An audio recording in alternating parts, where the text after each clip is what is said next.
pesan-pesan yang mereka kirim dalam penyebarluasan paham radikal, juga ada narasi-narasi yang seolah-olah mereka sedang berjuang atas nama agama. Para ulama sebagai ahli agama tentu diharapkan dapat menyampaikan moderasi pemikiran-pemikiran yang mengarah kepada biasnya tafsir dalam agama.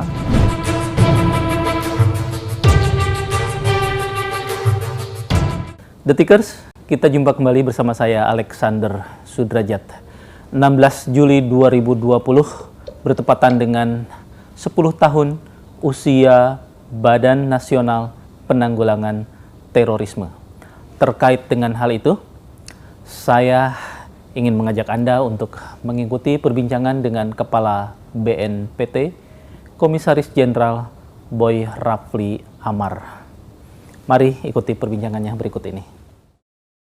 Assalamualaikum Pak Boy Rafli Amar. Waalaikumsalam. Pangling Pak. Saya biasa lihat Bapak tanpa kopiah, tapi pakainya topi polisi, sekarang pakai kopiah. Sejak memimpin BNPT lo sudah sebelumnya berkopiah juga? Ya, terutama pas BNPT. Bertemu dengan tokoh-tokoh agama, jadi saya coba membiasakan berkopiah, karena kan ini juga menunjukkan keindonesiaan juga. Bapak 2 bulan lebih ya, sekitar 2 bulan ya memimpin BNPT. Saya dilantik Mei kan ya? 6 Mei oleh Bapak Presiden Jokowi 2020 ya. Meskipun baru sekitar 2 bulan dan 16 Juli ini bertepatan dengan 10 tahun BNPT, tapi saya tahu juga Bapak memang pernah terlibat dengan tugas-tugas penanganan terorisme, Pak. Dalam catatan Bapak, 10 tahun BNPT kira-kira apa capaian yang sudah dilakukan dan apa saja yang masih perlu dioptimalkan, melibatkan kerjasama sejumlah pihak? Ya, memang BNPT berdiri 2010 berdasarkan Peraturan Presiden nomor 46 tahun 2010 ya.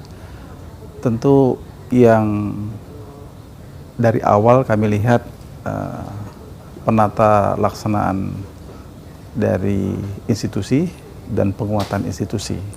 Jadi proses ini kami lihat cukup signifikan perubahan-perubahan yang telah dilakukan, apalagi terakhir dengan adanya Undang-Undang Nomor 5 tahun 2018. Karena di Undang-Undang Nomor 15 tahun 2003 tentang tindak pidana terorisme tidak secara eksplisit disebutkan BNPT.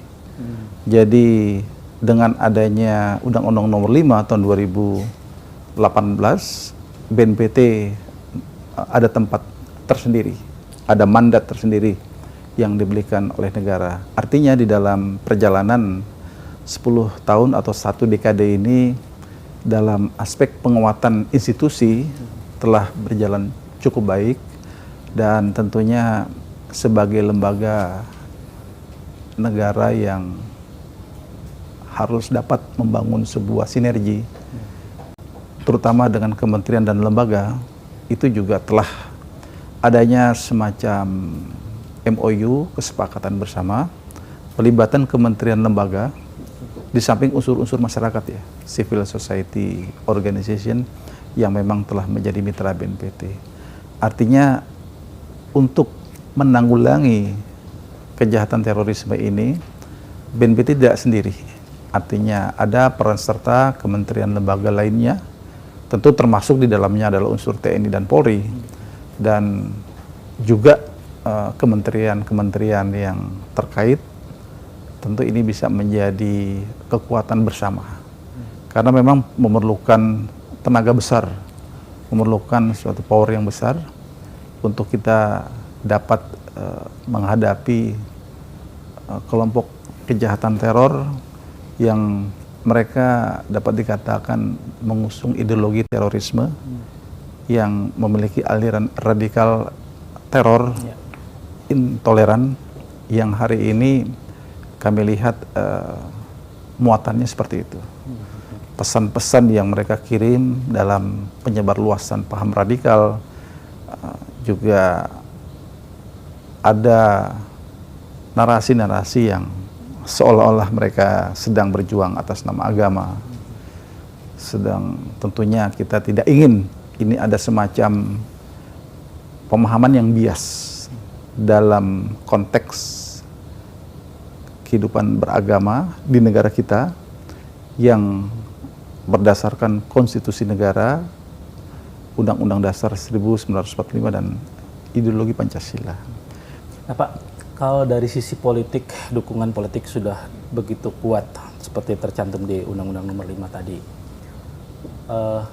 Kesadaran banyak pihak juga sudah bahwa terorisme adalah kejahatan luar biasa. Itu sering banget diomongkan. Cuma sekarang misalnya dari negara, dukungan anggarannya memadai nggak Pak untuk aktivitas-aktivitas atau operasi-operasi BNPT selama ini? Kalau kami lihat hari ini, kalau kita katakan memadai atau tidak, kita harus secara jujur mengatakan memadai. Karena kalau kita semakin perluas dengan aktivitas kita, tentu bisa jadi tidak cukup. Tapi tentu dengan program-program yang kita susun setiap tahun, dengan alokasi anggaran BNPT di seputaran sekitar 520-an miliar ya per tahun, kita juga memang terkena dampak dari realokasi, refocusing anggaran di tahun 2020 ini dikarenakan pandemi COVID-19. Kita mengalami penurunan budget sekitar 76 miliar, tapi tentu itu sebagai suatu kondisi yang harus dapat kita pahami karena negara sedang menghadapi pandemi COVID-19 yang memerlukan anggaran yang besar. Dan program-program kita tentu telah tersusun untuk 1 tahun 2020 ini. Dan terkait apakah itu tetap valid dan cukup di 2021, kita juga masih tergantung terhadap usulan validasi organisasi yang disesuaikan dengan undang-undang yang terbaru. Jadi tentu ada semacam beban tugas yang lebih yang diberikan oleh negara kepada BNPT, dan hari ini memang sedang disusun konsep usulan untuk dapat dilakukannya reorganisasi agar mengakomodir dari tugas-tugas yang diamanatkan dalam undang-undang. Karena ada 3 unsur penting pada aspek pencegahan di dalam Undang-Undang Nomor 5 tahun 2018 ini, yaitu pertama adalah berkaitan dengan membangun kesiapsiagaan nasional. Jadi tugas kesiapsiagaan nasional dalam menghadapi kejahatan terorisme. Yang kedua, kontra radikalisasi. Yang ketiga adalah deradikalisasi. Jadi ini menjadi satu kesatuan program dalam pencegahan yang menjadi andalan dari BNPT ke depannya. Tentu dalam implementasinya memang tidak bisa dilaksanakan sendiri. Tadi yang saya sampaikan, kita sudah ada kerjasama dengan kementerian lembaga, ada 38 kementerian lembaga, ada lebih dari 50 civil society organization yang menjadi mitra kita, yang tentu menjadi mitra dalam pelaksanaan program-program pencegahan yang saya maksudkan tadi. Itu adalah 3 pilar utama pencegahan yang tentunya memerlukan keterlibatan masyarakat luas. Nah ini Pak, ketika Presiden Jokowi melantik Bapak kan salah satu pesannya itu dalam rangka mewujudkan 3 target itu kan, libatkan ulama. Gitu kan. Nah dalam 2 bulan Bapak memimpin BNPT sudah kemana aja nih Pak? Bertemu siapa? Saya telah bersilaturahmi dengan pimpinan Nahdlatul Ulama, Bapak Profesor Dr. Kiai Haji Said Agil Siroj, dan juga pimpinan dari PP Muhammadiyah, Profesor Dr. Haidar Nasir, dan telah banyak berdiskusi dengan beliau. kedua beliau juga tentu sepakat bahwa perlu langkah-langkah untuk memoderasi, dan ditambah lagi juga ada arahan dari di samping Bapak Presiden tadi adalah Bapak Wakil Presiden, Bapak Profesor Dr. Kiai Haji Ma'ruf Amin, yang juga menitipkan pesan sejalan dengan apa yang diamanatkan oleh Bapak Presiden, yaitu pelibatan ulama dalam upaya-upaya pencegahan. Intinya adalah para ulama sebagai ahli agama tentu diharapkan dapat menyampaikan moderasi pemikiran-pemikiran yang mengarah kepada biasnya tafsir dalam agama yang tentunya banyak disalahgunakan oleh kelompok kejahatan teroris ini. Jadi terkadang kita melihat mereka mengatasnamakan agama seolah-olah itu adalah sebagai suatu perjuangan, sedang berjihad, kemudian ada janji-janji seolah-olah apabila mereka melakukan tindakan itu dan meninggal dunia sebagai mati syahid yang masuk surga. Jadi kita berharap ulama dapat memberikan sebuah edukasi, tausiah ya kepada masyarakat, sehingga apa yang dipropagandakan oleh kelompok teror ini tidak menjadi sebuah kebenaran yang dianggap oleh anak-anak muda kita, karena mereka merekrut anak-anak muda, mereka mengajak anak-anak muda untuk menjadi bagian dari pergerakan mereka. Jadi mereka seperti ada proses brainwash di sana, kemudian dengan doktrin-doktrin yang mereka berikan, dan tampilan anak muda kita menjadi sangat destruktif dan atraktif, dan bahkan mereka tidak segan-segan menghilangkan nyawa orang. Termasuk tadi dikaitkan yang terakhir tanggal 1 Juni yang lalu, petugas di Polsek Dahar Selatan di Kalimantan Selatan yang mengalami korban penganiayaan ketika sedang berjaga tugas di Polsek pada malam hari pukul 2 dini hari. Mereka serang hanya dengan sebilah samurai yang dilakukan oleh seorang diri bernama Abdurrahman tersangka, dan dari tayangan CCTV yang kita lihat mereka yang bersangkutan melakukan tindakan kekerasan yang sepertinya tidak layaknya seorang yang beragama ya. Ini kan suatu kondisi yang tidak sehat, tidak bagus. Tentu kami membentuk gugus tugas pencegahan terdiri dari pemuka agama. Jadi tokohnya tentu tidak hanya dari satu agama saja, dari tokoh-tokoh agama yang ada di Indonesia, sehingga kita juga tidak ingin adanya mispersepsi di antara para penganut agama yang ada di Indonesia, dan tetap kita dapat membangun sebuah kohesi sosial ya, di tengah adanya potensi perpecahan akibat dari penyebarluasan isu-isu yang bisa membuat orang menjadi bersifat mengarah kepada hal-hal yang sifatnya disintegrasi. Ya, Pak, kita kalau lihat di Arab Saudi sendiri kan juga sama tantangannya memerangi radikalisme itu. Cuma mereka karena kerajaan mungkin ya lebih berani untuk langsung menindak para penceramah, para ulama yang disebut radikal, garis keras. Nah, kalau di kita mungkin dengan demokrasi kebebasan yang kita miliki sekarang itu tidak mungkin lah. Tapi ada cara yang lebih halus, misalnya melakukan semacam kalau dibilang screening juga konotasinya agak kurang baik. Panduan khusus mungkin materi-materi dakwah yang perlu disebarluaskan. Ya, ini ya juga akan kita perlu koordinasikan dan kerjasamakan dengan Majelis Ulama Indonesia. Tentu seperti apa formatnya ini akan kita bahas bersama. Tetapi pada dasarnya bukan membatasi kebebasan, tapi tentu di sana ada hal-hal yang sifatnya mana hal-hal yang bisa disampaikan kepada umat ya. Karena kita tidak ingin juga tentu narasi-narasi yang sifatnya provokatif, narasi yang berisi semacam kebencian ya dalam dakwah-dakwah yang disampaikan. Nah, kami rencana yang kami laksanakan adalah sesuai dengan arahan dari Bapak Wakil Presiden sendiri untuk kita bisa bicarakan dengan Majelis Ulama lebih lanjut tentang teknis pelaksanaan dari dakwah-dakwah yang dilaksanakan.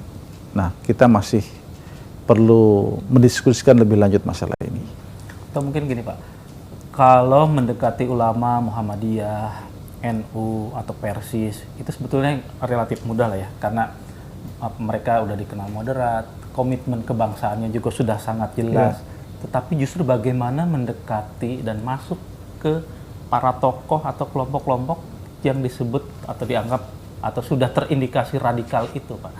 Tentu lebih kepada kita pendekatan kepada beliau-beliau ya. Tentunya dalam hal ini kita harus secara proporsional tentunya menyikapi hal tersebut dan membangun sebuah komunikasi yang dalam konteks membangun kesepahaman itu juga menjadi hal yang penting.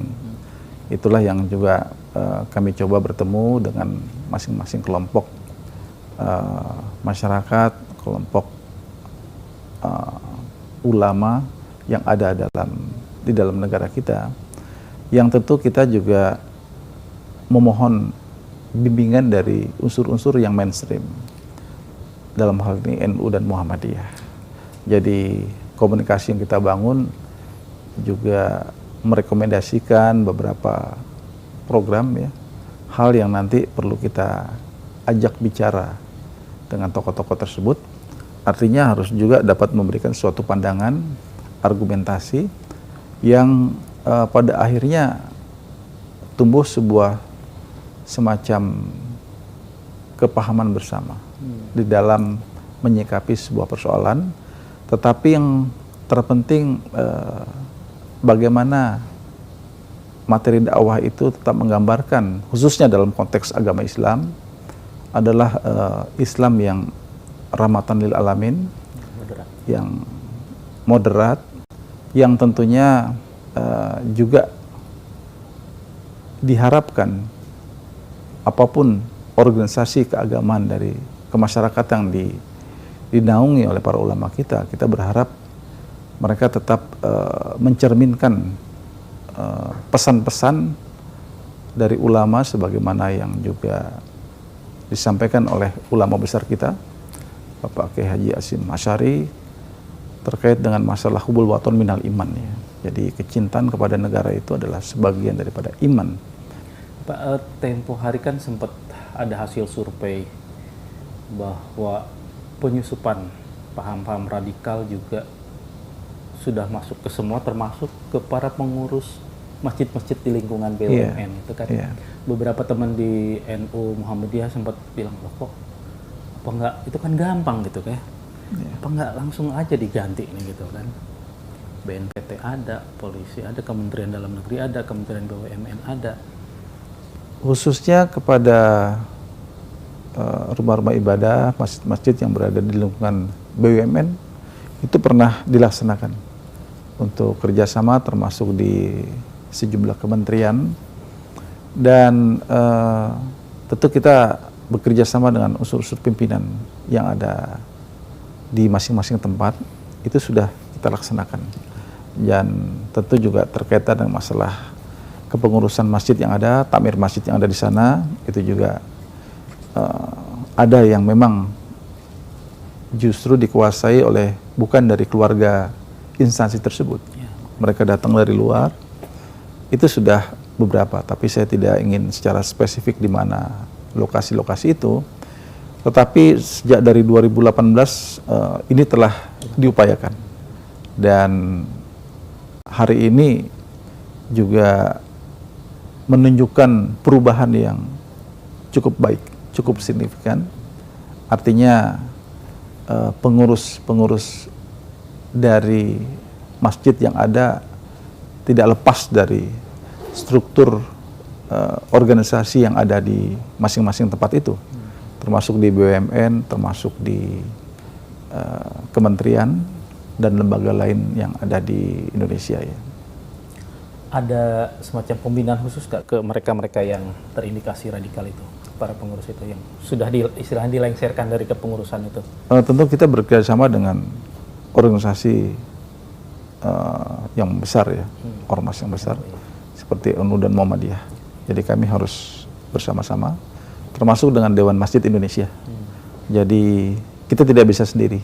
Ini harus kita komunikasikan karena tentu beliau yang punya akses bagus dan bisa menentukan tokoh-tokoh yang pas untuk menduduki menjadi pengurus di tempat-tempat ibadah, di masjid-masjid yang ada di kementerian lembaga yang selama ini menjadi dalam bentuk monitoring, evaluasi berkaitan dengan narasi-narasi yang mengarah kepada sifatnya ujaran kebencian ataupun dakwah-dakwah yang sifat provokatif, yang itu juga kita tidak ingin menjadi hal yang dapat mempengaruhi dari tempat dari instansi tersebut ya.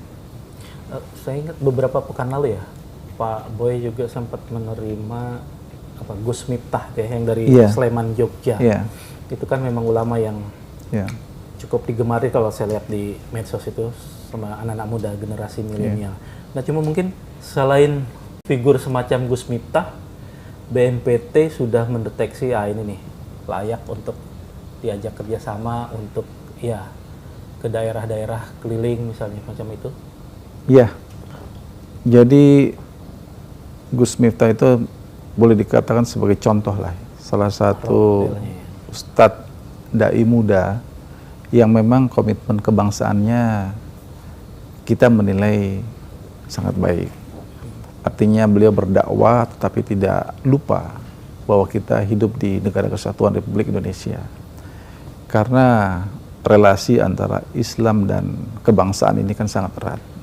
Jadi kita sedang juga meminta masukan kepada organisasi besar, organisasi seperti NU dan Muhammadiyah untuk memperoleh informasi dai-dai mudanya yang memang kalau berhadapan dengan anak-anak muda, kaum milenial ini nyambung, bisa diterima dengan baik karena Gus Miftah kan juga diselingi dengan candaan-candaan yang atau joke yang membuat suasana menjadi segar dan kemudian para audiens mudah mencerna maksudnya. Ini sedang kita upayakan sehingga kita bisa berbagi tugas nanti.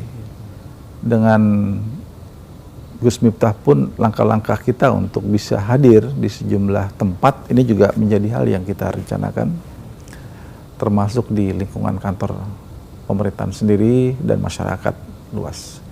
Jadi format-format acaranya ke depan kita upayakan, kita kemas agar bisa lebih dekat ke kalangan anak muda. Milenial. Karena dari pengamatan kita, sebagaimana yang saya sebutkan, kita tidak ingin anak-anak muda kita menjadi korban dari propaganda kelompok-kelompok penganut paham kekerasan. Jadi mau tidak mau kita harus bisa masuk ya kepada kalangan milenial yang kita harapkan mereka tidak salah pilih dalam pergaulan, dalam kegiatan-kegiatan ibadah yang mengarah kepada hal-hal yang tentunya bisa terjadinya penyimpangan dalam implementasi kehidupan beragama. Seolah-olah sedang berjuang atas nama agama, tetapi melakukan sesuatu tindakan yang tidak sejalan dengan nilai-nilai agama itu sendiri. Nah, kita tidak ingin di era saat ini yang katakanlah kita mengalami bonus demografi, di mana usia muda angka yang dominan, tentu kita tidak ingin mereka semakin banyak terpapar ya, terekrut dengan hal-hal seperti ini. Karena pengalaman yang ada justru yang dialami anak-anak remaja kita ini adalah sebuah kondisi yang membahayakan bagi dirinya, membahayakan bagi keluarga dan kemudian masa depannya. Kita ingin jaga, kita pelihara untuk tidak salah memilih dari pergaulan, karena kita juga menyadari mereka sedang proses mencari jati diri untuk menemukan yang tepat, yang menurut mereka benar. Nah, inilah intervensi dari ceramah-ceramah dai muda ini yang kita harap bisa. Pak, selain menyasar kelompok generasi milenial, pencegahan, tapi bagaimana dengan pembinaan terhadap para mantan napi terorisme dan keluarga besarnya, atau para mantan kombatan dari luar negeri? Ini sudah masuk kepada kegiatan deradikalisasi di dalam undang-undang yang terbaru yang saya sampaikan tadi, Undang-Undang Nomor 5 Tahun 2018, bahwa masa kegiatan deradikalisasi itu sudah dapat dimulai ketika seseorang ditetapkan menjadi tersangka, kemudian menjadi terdakwa, menjadi terpidana, dan mantan terpidana atau napiter, ya, mantan napiter. Jadi prosesnya untuk yang mantan napiter, artinya telah menjalani masa hukuman, pada dasarnya yang pertama proses monitoring dan proses reintegrasi sosial ini harus dapat kita jalankan agar mereka bisa diterima di masyarakat kembali. Kemudian beberapa kegiatan yang kita coba untuk mengakomodir mereka adalah dengan adanya pendirian yayasan. Yayasan yang juga menaungi atau mewadahi para mantan napiter di seluruh Indonesia. Hari ini kurang lebih kita mempromosikan sudah membentuk sekitar 20 yayasan dari berbagai provinsi yang ada. Mulai dari Aceh sampai kepada Maluku, NTB, di Kalimantan, di Sulawesi, di Pulau Jawa sendiri, di Jawa Timur. Jadi yayasan ini juga berbagai macam variasi kegiatannya, tapi intinya bagaimana kita bisa membangun sebuah aktivitas yang dapat membantu peningkatan kesejahteraan mereka. Jadi konsep pelibatan dari usaha kecil dan menengah. Kegiatan-kegiatan apa yang bisa mereka lakukan? Jadi macam-macam. Jadi sudah kita upayakan berjalan seperti itu, dan ke depan bentuk-bentuk UKM yang kita kerjasamakan dengan kementerian lembaga, karena kita juga menjalin kerjasama dengan Menteri Koperasi dan UKM untuk implementasi di tempat-tempat yayasan itu berdiri. Kemudian juga yang sedang kita ingin laksanakan di 2020 adalah agrowisata Nusantara. Jadi ada 3 tempat yang dijadikan sebagai pilot project. Pertama di Sulawesi Tengah, yang kedua di NTB, yang ketiga di Provinsi Jawa Timur.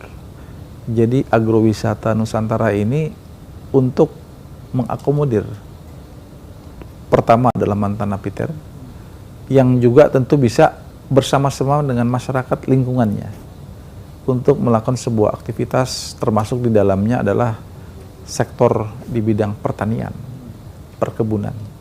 Nah, ini dalam proses tahun ini.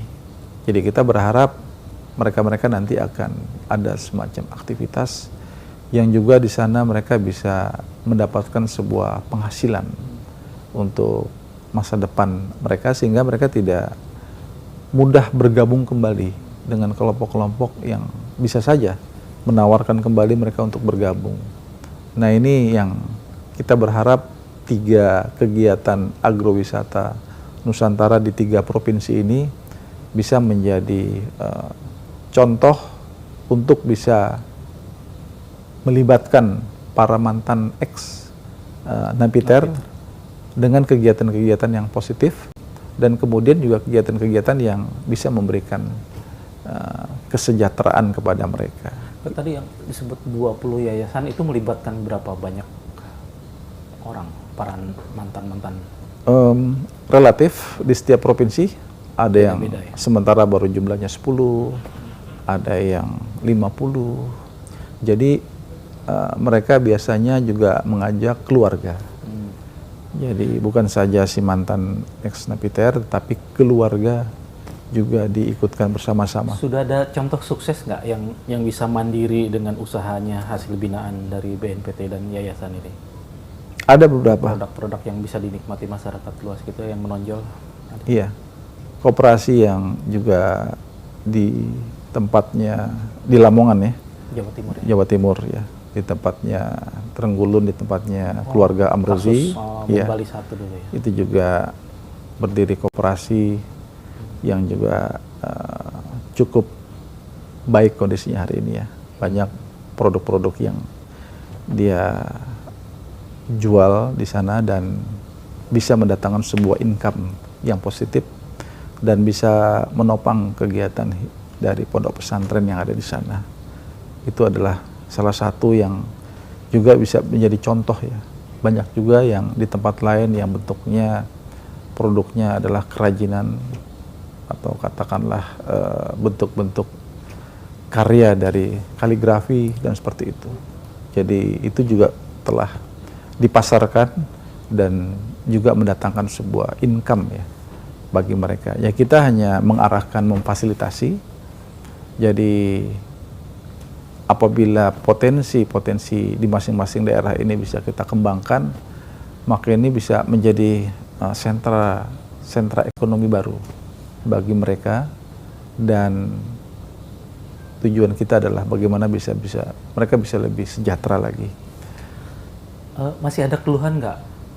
Kan ini nggak cuma menyangkut kehidupan ekonomi, tapi juga penerimaan dari masyarakat sekitar. Masih ada keluhan mereka dikucilkan, misalnya di stigma sebagai mantan teroris atau keluarga teroris atau anak teroris. Masih ada keluhan dari mereka nggak, Pak? Dalam beberapa peristiwa ada. Jadi proses reintegrasi sosial ini juga tentu sesuatu yang terkadang bisa menjadi hal hambatan juga. Resistensi dari lingkungan terhadap mereka. Nah ini yang kita terus meminta masukan dari mereka. Dan kemudian dengan dukungan dari unsur di daerah, pimpinan-pimpinan daerah, karena keberadaan ex-napiter ini kan juga kita berikan tembusan kepada unsur-unsur pimpinan yang ada di daerah. Apakah itu di kepolisian, di Kodim, di pemerintah daerah, yang tentunya kita berharap mereka ikut membantu proses reintegrasi ini. Karena mereka juga ingin kembali kepada masyarakat. Di beberapa tempat itu ada, tetapi tidak seluruhnya ya. Di kebanyakan tempat mereka telah berbaur dan kemudian bisa melakukan aktivitas seperti masyarakat biasa dan juga ikut di dalam kegiatan-kegiatan di bidang perekonomian. Pak, terakhir Pak, soal wacana rencana pemulangan mantan kombatan atau mungkin keluarga-keluarga yang sebetulnya hanya ikut-ikutan dari Irak maupun Suriah, kelanjutannya seperti apa, Pak? Ya, mereka kita sebut sebagai Foreign Terrorist Fighter ya, FTF mungkin yang seperti universalnya istilahnya demikian. Dan kita terus melakukan update verifikasi terhadap identitas jati diri mereka. Karena ada di sejumlah camp tempat penampungan mereka-mereka yang laki-laki, ada yang juga sedang di bawah pengawasan otoritas setempat, ditempatkan pada camp-camp penahanan. Ada untuk wanita dan anak-anak di camp pengungsian. Nah mereka hari ini belum semuanya kita memperoleh data. Kita sudah ada semacam task force yang nantinya apabila setelah pandemi COVID ini, untuk kita bersama dengan lembaga internasional yang selama ini kita jajaki, ICRC, jadi Palang Merah Internasional yang mereka memiliki petugas-petugas di tempat-tempat itu. Jadi ini penjajakan untuk memanfaatkan akses ICRC di samping dari unsur-unsur KBRI yang ada di Turki, di Syria, di Irak. Ini kita sedang berupaya agar akses ke tempat mereka dapat kita jangkau. Estimasi hari ini di sekitar 1.400 mereka ada di sana. Itu campur laki, perempuan, anak. Ya benar, tetapi ada anak-anak yang juga di bawah usia 10 tahun itu sementara terdata sekitar 80-an, dan kita dengan kegiatan identifikasi lanjutan ini tentu nanti menjadi bahan pertimbangan bagi BNPT bersama dengan unsur di dalam wadah Polhukam untuk dirapatkan untuk dibahas pada level yang lebih tinggi. Jadi kita masih proses identifikasi yang masih perlu kita matangkan lagi. Untuk seperti apa ke depannya, konsep kelanjutan tentu masih perlu dibahas lebih lanjut. Ya, tentu ada beberapa opsi yang sedang dibahas, dibicarakan. Pak Boy Rafli, terima kasih sudah berkenan. Mohon doa juga ke Detik Komentar BNPT besok hari ulang tahun ke-10. Ya, selamat ulang tahun ke-10. Terima kasih, mudah-mudahan tugas yang diamanatkan di dalam undang-undang kepada BNPT ini bisa dilaksanakan dengan sebaik-baiknya. Detikers, demikian bincang-bincang saya dengan Bapak Boy Rafli Amar. Semoga menjadi pengetahuan dan pencerahan bagi kita semua. Kita jumpa kembali bersama narasumber dan isu yang lain. Salam.